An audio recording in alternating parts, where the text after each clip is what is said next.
What is up, everyone? It's Quinn here, and in today's video, I'm going to continue updating my 2023 fantasy football rankings. So yesterday, I went through my top 36 running backs. Today, we're going to be going through my top 36 wide receivers, going tier by tier, just so you guys can kind of see where I have these players lumped together. As always, if you enjoy the content, hit that like button and subscribe to the channel. Going to be putting out my quarterbacks, tight ends, and then my overall rankings also in the next few days. And then also, these rankings are going to be more skewed for like half point PPR and then PPR scoring. So just keep that in mind also. But let's just jump right into it. Starting off in tier 1, we're going to have Justin Jefferson and Jamar Chase. I'm not going to spend a ton of time on these like high-end options because really not a ton has changed since my last set of rankings. But just looking at Jefferson and Chase, both of these guys are young, high-ceiling wide receivers with pretty much like zero red flags. We've got some other high-ceiling wide receivers in tier 2, but I just think these guys pretty much carry as little risk as possible heading into the season. Now in tier 2, this is where I have Tyreek Hill and Cooper Kupp. I swapped Hill and Kupp from last set of rankings just due to Kupp's hamstring injury. By week 1, it could definitely be a non-factor, but these two are so close together that, I did just kind of make the switch. I think both of these guys are high ceiling options. Tyreek Hill has showcased it throughout his career. Cooper Kupp, his last 2 seasons, has been the wide receiver 1 in points per game.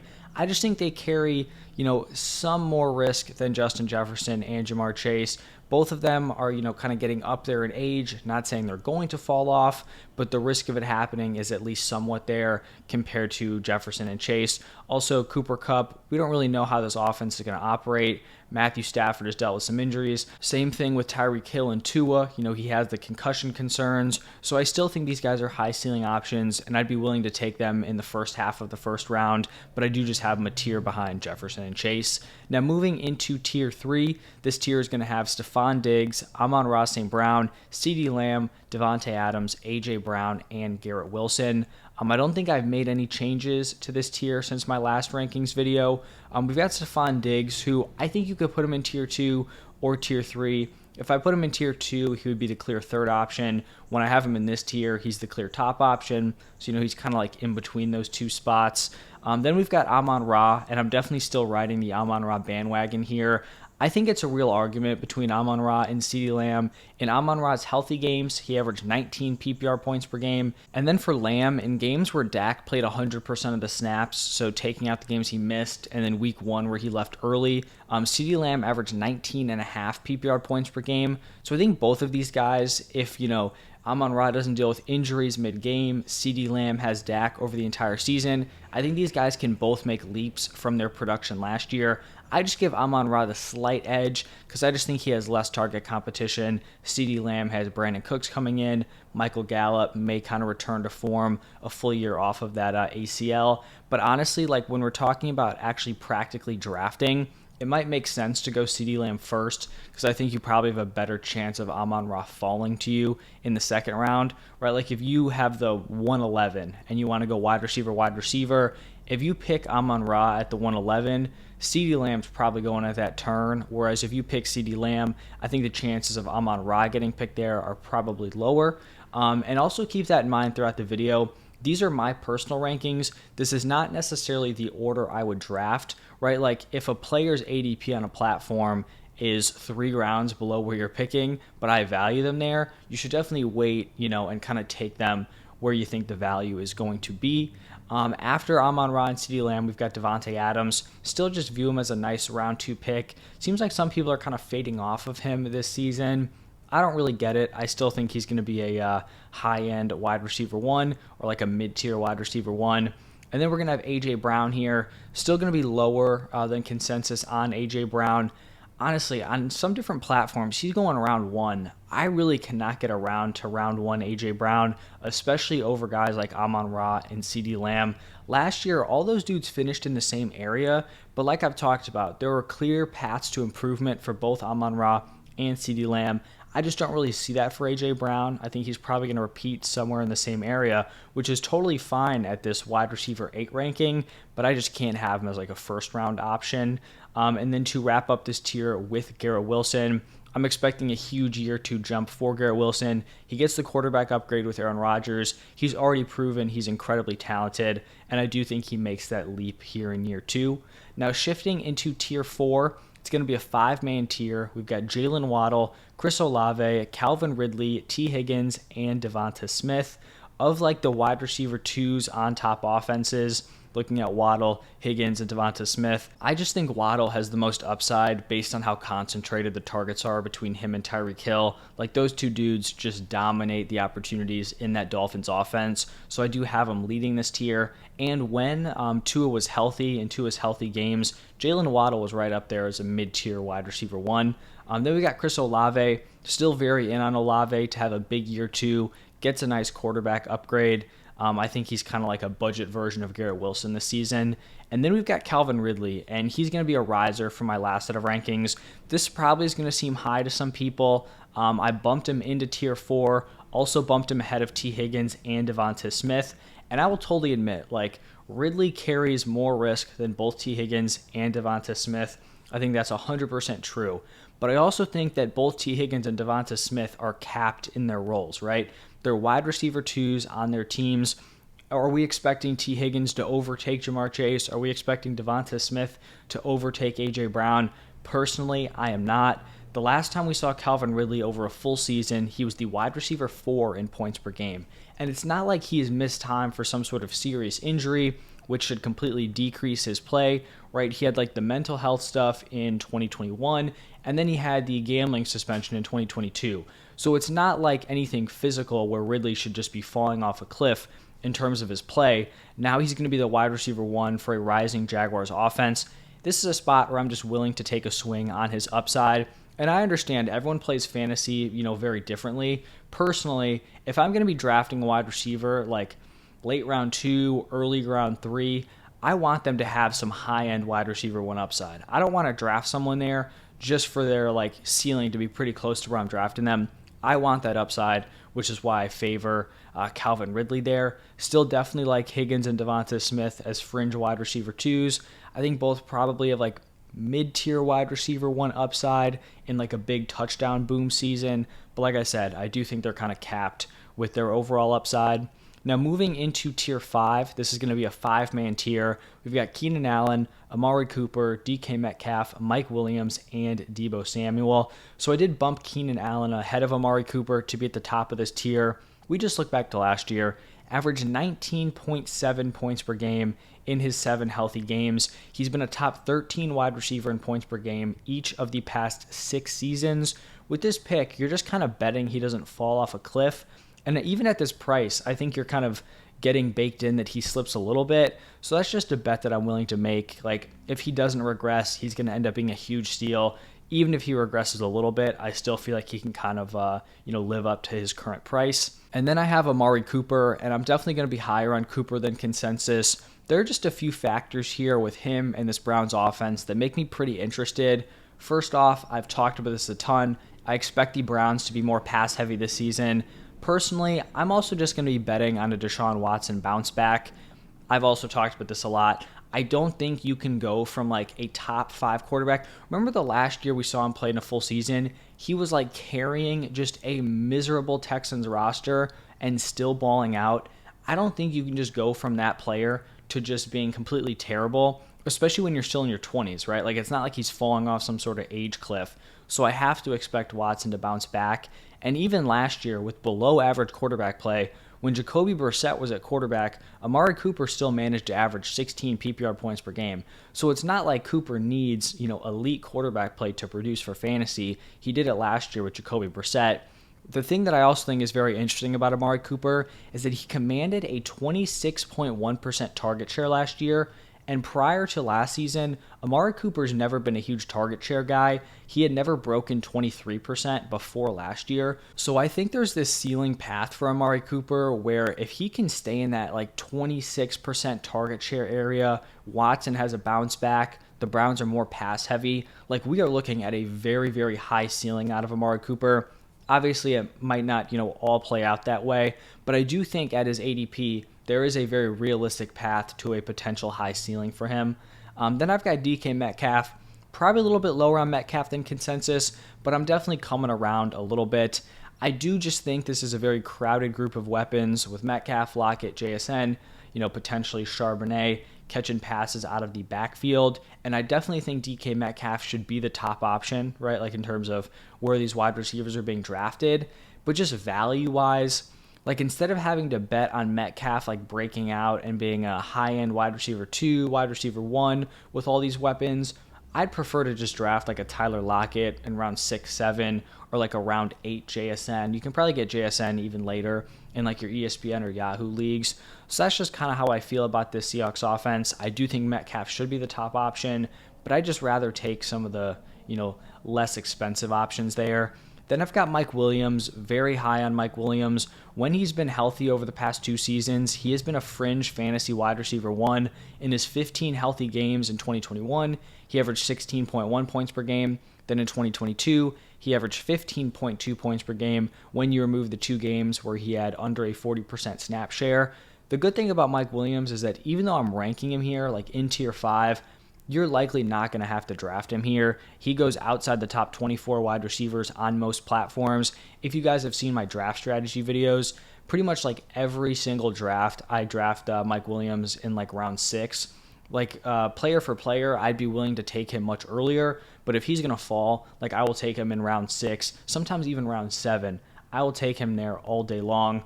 And then wrapping this tier up with Deebo Samuel, this is just a tough spot with the 49ers. There's just so many weapons here. There's a lot of competition. And Deebo really has like that one huge season that's kind of propping up his current price. And it's 2021 where he just went insane. He was a dominant wide receiver early on and then was like that wide back position in the second half of the season. And I just, at this point, kind of feel like that season was just a perfect storm. There was a bunch of different factors. You had Brandon Ayuk in the doghouse early on, so Deebo was really the only competent wide receiver out there. And then in the second half, you had injuries to Elijah Mitchell, which just like opened up this running back position. Now here in 2023, you have Christian McCaffrey at running back, who's also stealing receiving work. You have Brandon Ayuk, who's broken out. You also have George Kittle. There's just a lot going on, and I struggle to see the ceiling unless there are injuries to like 1 or 2 other playmakers in this offense. Now moving into tier 6, this is going to be a decently large tier. We've got Christian Watson, Jerry Jeudy, DJ Moore, Drake London, DeAndre Hopkins, and then Terry McLaurin. So overall, a lot of uncertainty in this tier. Starting off with Christian Watson, he just feels like a very high variance player. He went on a crazy run to end his rookie season last year, 17.2 points per game in the last 8 games. There were 2 notable rookies that I could remember from the 2021 rookie class who had impressive runs to end their season. The first one was Amon-Ra, and he followed up that crazy run with a wide receiver 1 sophomore season. So, he took that run and then hit the next season. The other guy I could think of was Elijah Moore, who had a great run to end his season before he got injured, and then he ended up just completely flopping last season, averaged 5.5 points per game. Personally, I'd be betting on a big year 2 out of Christian Watson, but I definitely think he is not a high floor pick. Like if you're someone picking in the spot, you want some safety. I don't think Christian Watson is that guy, but I do think he can deliver a high ceiling for you. Then we've got Jerry Jeudy, who is coming off a wide receiver 20 finish in points per game. Pretty impressive when you consider just how bad that Broncos offense was overall. I'm not sure if Jerry Jeudy's ever going to have like that wide receiver 1 ceiling for fantasy, but I definitely think he's someone who can slot in as a nice like wide receiver 2 for you. I am like a little bit concerned about Courtland Sutton. Not that I think Sutton's going to come in and like take over the wide receiver 1 spot, but he really wasn't all that great last year. If you remember, there was a lot of debates heading into the 2022 season about is it Jerry Jeudy or is it Courtland Sutton? They were going like back to back on pretty much every platform, and Jerry Jeudy blew him out of the water last year. But reports for Courtland Sutton have been pretty positive throughout training camp, and I just don't think it would be ideal for Jerry Jeudy, right? If Sutton is kind of eating into his opportunities, you would definitely like Sutton to stay locked in as that wide receiver 2 spot. So I still like Jeudy as a back-end wide receiver 2, but definitely just something to be kind of weary of there. Then we've got DJ Moore up next, and Moore feels like he has a pretty wide range of outcomes this season. From the optimistic perspective, we've seen a bunch of young quarterbacks in recent years take massive leaps once they've been paired with a true wide receiver one, which in turn has then benefited those wide receivers, right? We saw Stephon Diggs hit a ceiling he never saw with the Vikings once him and Josh Allen took that leap together. A.J. Brown last year with Jalen Hurts. Tyreek Hill obviously had some impressive seasons, but he was also going from like the best quarterback in the NFL. He pretty much replicated his earlier production with Tua last year. So definitely possible with Justin Fields and DJ Moore. On the other hand, if Justin Fields doesn't take that leap, Moore is probably going to be stuck in another like rough quarterback situation, which just isn't going to result in a super high fantasy ceiling. But as like a back end wide receiver too, I'm definitely willing to take a swing on him. Then we've got Drake London up next. And I understand some people are probably going to think this is high. He is coming off of a disappointing rookie season in terms of fantasy production. The Falcons were super run heavy, and it's definitely possible they replicate it again this year. But I just think this is a fair area to take a shot on a clearly very talented wide receiver. London commanded targets at a crazy high level. He was the wide receiver 5 in target share and the wide receiver 2 in target rate. I just think this is a profile I want to take a swing on. I would rather be early than late because if he does hit this season, you're not going to be able to draft him as like a fringe wide receiver 2. I do think he could have a big year 2 here in 2023. And also, I feel like just completely burying Drake London because the Falcons are run heavy isn't super fair. Like we saw both the Falcons and the Bears were like historically run heavy last year. So to just expect them to kind of stick with that extreme, I think, like I don't think it's a great bet to make, right? Like typically the most pass heavy or the most run heavy teams are like slightly below 50-50 in terms of their run to pass ratio. The Bears and Falcons were just like a few percentage points below that, which may not seem crazy, but it is kind of extreme in that split. So I do think just betting on both those teams to be crazy run heavy again probably isn't a fair assumption to make. That kind of applies to both DJ Moore and Drake London. Then we've got DeAndre Hopkins, and people are probably going to feel like this is a low ranking, probably not going to have a ton of shares of him with this ranking. And I do think if he doesn't regress at all, he'll likely pay off at this price. I just think the Titans are not a great landing spot for DeAndre Hopkins. And I think we kind of have seen in previous years that some of these veteran wide receivers, if they get sent to a less than ideal landing spot, it can definitely just kind of quicken a potential fall off that they may be having. Hopkins is 31 years old, and at some point regression is going to come. I feel like we kind of already saw this movie with Julio Jones. Like Julio went from a 16.4 point per game season in 2020 with the Falcons to an 8 point per game season the next year with the Titans. I'm not saying that it's going to be that steep of a fall off, but we saw Hopkins last year average 16.9 points per game, so it's not like Julio was already a shell before he went to the Titans. And we've also seen Hopkins be a guy who relies on volume throughout his career. This Titans passing offense, they're not super heavy in terms of like passing volume. A.J. Brown really made his money there in terms of efficiency, big plays.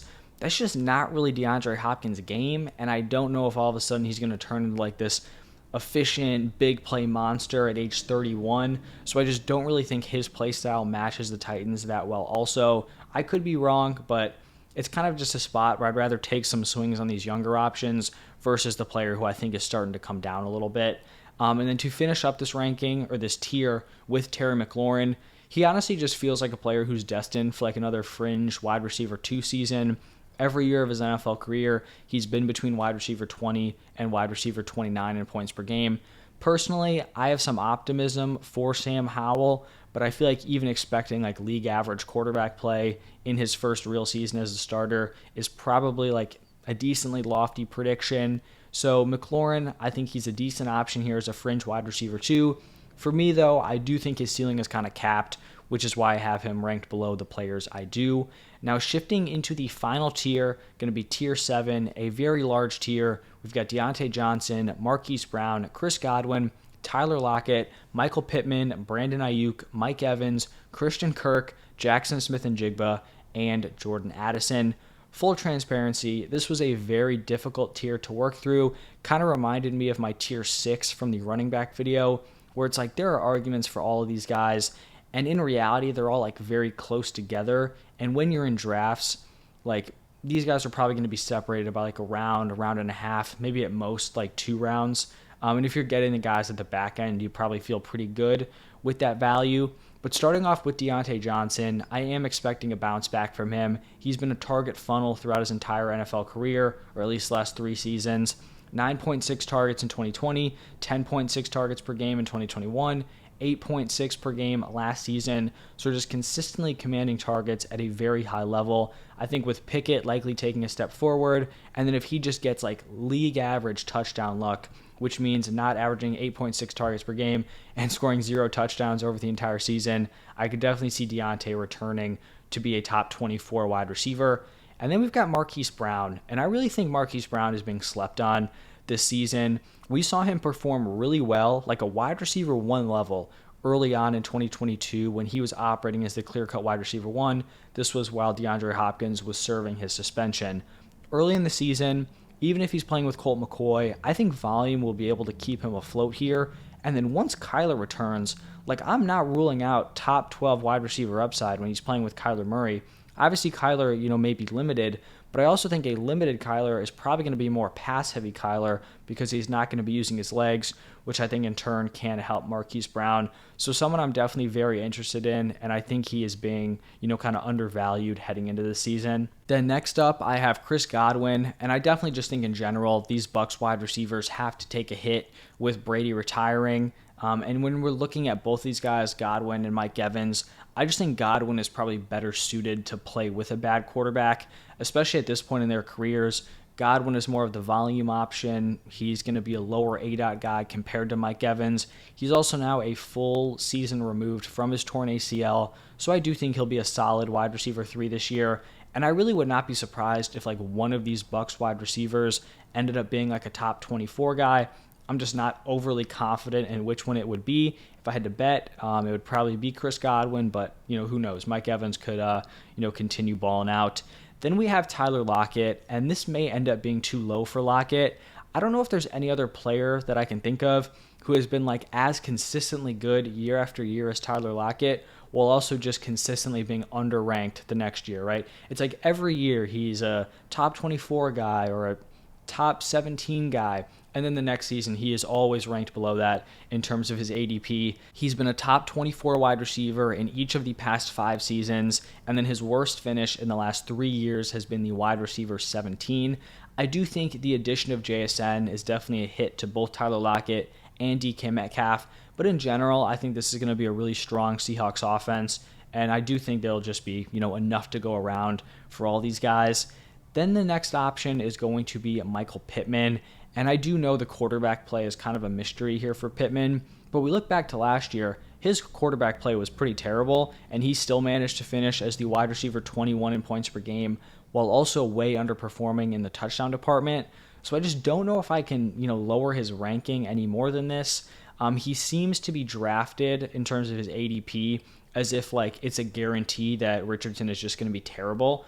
And who knows, he may struggle his rookie season, but I feel like for that to be like the median performance for Pittman's ADP, I just don't think it's super fair, right? Because Pittman could give you a fringe wide receiver 2 season even if Richardson isn't good. So if somehow Richardson impresses his rookie season, like I think Pittman has some upside here that's just not really being factored in. Next player is going to be Brandon Ayuk, and I admit this feels low for Ayuk. Like I talked about with Debo, I just struggle to see a lot of upside for these weapons, pretty much like barring an injury to Debo Samuel and or George Kittle, I guess. There's just a lot of mouths to feed, and, I'd kind of like some upside with these wide receiver 3s. Like, if all these guys stay healthy, what is Brandon Ayuk's realistic ceiling? Like, I feel like it's probably like back-end wide receiver 2. I guess maybe he could hit in the touchdown department. I don't know. I just think it's kind of tough to envision a ceiling here for Brandon Ayuk as long as those other guys stay healthy. Then we have Mike Evans, and like I talked about with Chris Godwin, definitely hurt by the Bucs quarterback situation, whether it's going to be Baker Mayfield or Kyle Trask. It's not going to be great either way. It is tough to have him ranked this low considering he's never finished worse than the wide receiver 25 in points per game. But this is probably arguably the second worst quarterback play he'll have, at least fantasy-wise. I think the Josh McCown, Mike Glennon combo he had his rookie season is probably worse than this, but who knows? Baker and Trask could challenge for that. Obviously, Jameis Winston wasn't a good quarterback, but for fantasy, he came with a lot of passing volume, overall yardage and touchdowns, which obviously is going to be decent for fantasy. Evans is now at 30 years old, so I'm just not sure if he's going to be able to overcome that bad situation like he did early on in his career. But, who knows? He could go out and surprise me here. Then we have Christian Kirk, and I know this is going to be very low for Christian Kirk, but just hear me out on this one. All these wide receivers in this tier are very close together to start off with. And so, one kind of negative thing can definitely drop you a little bit. In the Jaguars' first preseason game, Christian Kirk did not play in two wide receiver sets. I think the Jaguars had a few drives with the starters. They were playing their legit starters. Lawrence was out there. Ridley was out there. In two wide receiver sets, it was Calvin Ridley and it was Zay Jones. That's pretty concerning if he's being drafted as like a high-end wide receiver 3 for fantasy. If this role sticks throughout the season, he is not going to end up being a solid pick at his current ADP. It could definitely change. They may shift to Ridley and Christian Kirk in two wide receiver sets, but that is why I dropped him here, and it's definitely something we have to monitor because I feel like it kind of went under the radar. But if he is only in there on three wide receiver sets, that is not ideal. Obviously it's a small sample size, but I'm pretty sure we saw Ridley and Zay Jones. They each ran 6 routes. Christian Kirk ran 4. He still had, I think, 2 receptions, but definitely something we have to, at least monitor moving forward. And then to finish up these rankings, we've got back-to-back rookie wide receivers to round out the top 36. JSN is my wide receiver 35. Addison is my wide receiver 36. I think in terms of year one landing spots, I think Jordan Addison probably has JSN beat. He's going to be stepping into that Adam Thielen role, assuming he can lock in that wide receiver 2 spot. He's going to be running a ton of routes opposite Justin Jefferson, which is a fantastic spot to be in. But in general, I just view JSN as the better prospect. I think JSN is probably more of a late season breakout guy. Early on, it might be the DK Metcalf, Tyler Lockett show, but I do think JSN could kind of emerge later on in the season and maybe have one of those Amon-Ra, Christian Watson runs to end his rookie year. But I think both these guys are just solid bets to make at their current ADPs. So that is going to wrap it up for my top 36 wide receivers. How are you guys feeling about these rankings? Who do you think is high? Who do you think is too low? Let me know your reasoning down below in the comment section. But thank you all for stopping by, and I will see you in the next one.